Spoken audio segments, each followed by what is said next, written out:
The Mayan calendar is the most accurate calendar ever discovered on Earth. And humanity is intrigued how an ancient tribal people could be so precise, more precise than modern man and all of his technologies. Now humanity is looking to the Maya to understand this date of December 21st, 2012, that is emphasized within the Mayan calendar. And the Maya have responded. What higher source that is more respected than the president of the National Mayan Council of Elders of Guatemala, all 440 Mayan tribes representing this primary leader of the Mayan nation in Mexico, Belize, and Honduras, and Guatemala. His name is Don Alejandro Cerrillo Perez. Today, I will translate into the language of the modern world what the Mayan people themselves have to say about 2012. And if I err, I'm sure the Mayan Council will let both of us know, but they did give me authority to speak. The Maya wish to inform you that the world that you know, that you live within, is not what you think it is. We modern people think that the world is solid and real, and that nothing can change it. It is fixed and will go on for eternity without or without our presence. The Maya wish to inform you that this is not true. The world is really images that can be controlled by consciousness, especially consciousness that is connected directly into the human heart. This is not a normal public broadcast. If you're looking for that, you've come to the wrong place.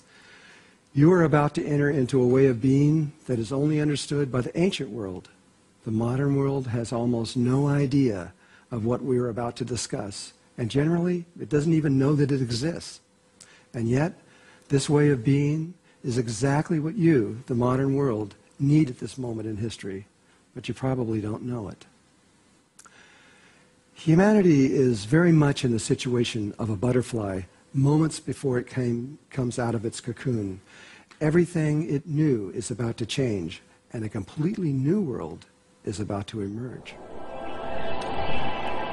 Hello, my name is Drunvalo Melchizedek, and you're probably wondering why a white man is standing here authorized to speak for the Mayans. Well, that's going to take a little bit to explain, and in order to do that, I'm going to have to tell you a little bit about my life, and in doing that, I think you'll understand why I'm standing here. Like most people on Earth, when I was young and in my 20s, and sometimes people a lot earlier, want to know why they're here on Earth and what life is all about. And what is this planet and stars and suns? Why are we here? What is really going on? Well, I became so intrigued with this that I began to study, and my first place of study was in college. I went into college and I chose physics and mathematics. Not because I wanted to become a physicist or make money. That wasn't the purpose. I thought that the physicists and the mathematicians must know what the stars and planets are. And I went for years and years studying this until I finally came to the conclusion that they don't know any more about this than I do.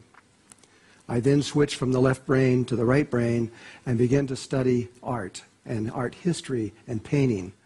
And I spent another 2 years studying that, and it really helped. I went through 20,000 years of art history, from caveman to modern time, and slowly I began to get an inkling through the female side of the brain of what life was about, but I wasn't even getting close. Time went on, and during this time, while I was going to college, I decided also to go into begin to study meditation. And I did this through beginning with the Hindus. I began to study mantras, and I had a Hindu guru who began to teach me these things, and I became very serious about it. And I sat down and began to study this. Well, one day, while I was deeply in meditation, a phenomena took place in the room where I was. Something I did not expect. I did not ask for it to happen. It just happened. these two spheres of light, roughly this big, two of them came in together, came right up to me on both sides here, about this far away. They were brilliantly bright. One was a beautiful ultraviolet color. The other one was a very bright green color. I didn't know what it was. Two balls of light standing there in my room. And then inside my head, telepathically, I heard these words, "We are not separate from you. We are you on another level of existence." I didn't know what it meant, but it began an inquiry into existence that they began to lead through my life. And in my interaction with the two spheres of light, I was led by them to over 70 spiritual teachers around the world and studied almost every form of spiritual meditation on the planet. But at the same time, the two spheres of light guided me into the indigenous world to begin the understanding of their ancient ways. Then the angels, at one point, or the spheres of light, they are actually angels from their point of view,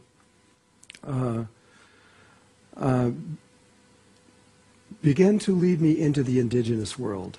And this is where the Mayans come in.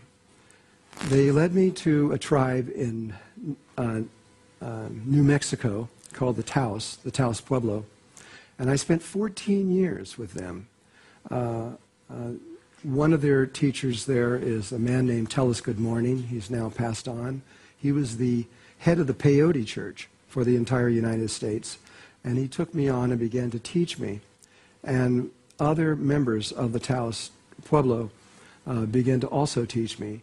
One was the actual cacique, or what is called a cacique, which is the spiritual leader of the Taos tribe. And he used to be the chief of the Taos Pueblo. And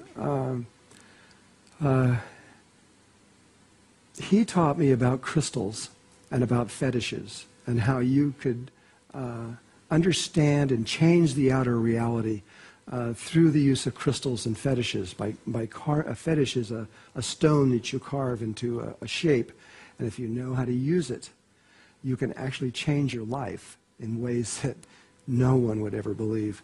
But I saw it. I watched it happen. I couldn't deny it. And slowly, they gave me, after 14 years, I had an indigenous training that changed me in ways that prepared me for going out into the world to begin to work with other tribes. The spheres of light then led me into what were called the Anasazi. They were the ancient ones that lived before the Hopi and the Sioux and the Lakota and the Cheyenne and all these other tribes. They were much older. And I found them on other dimensional worlds and began to work with them for a period of time. And then I was led to the Maya. And in 1985, I was directed to go into the Yucatan and to begin to study there and to do ceremony there. I was led into sacred temples such as Uxmal and Labna and Coba and Chichen Itza and Tulum and Cajunlich and Palenque, and even into Guatemala to Tikal. And it was initiation for me. And the Maya watched as I began to work on this level. And slowly after that, a few years later, I met a man named Hunzbatzman, who is a Mayan shaman and Mayan priest, and who is connected with the Grand Itza Mayan Council out of the Yucatan. And he began to teach me the Mayan way of perceiving the world, which was